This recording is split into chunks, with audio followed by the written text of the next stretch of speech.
Dr. Hoffman from the Joint at Lake Crest Village in Sacramento. I wanted to talk to you today a little bit about what adjustments actually do.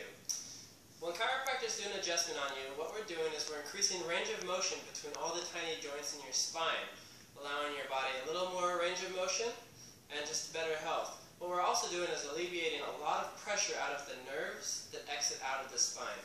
If you think of your nerve as like a garden hose, if you have a little kink in it, the water doesn't really flow out of it properly. But if you adjust the kink, then the water flows really strong.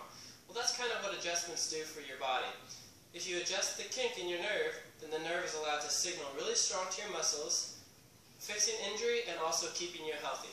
So come by the joint today and get adjusted.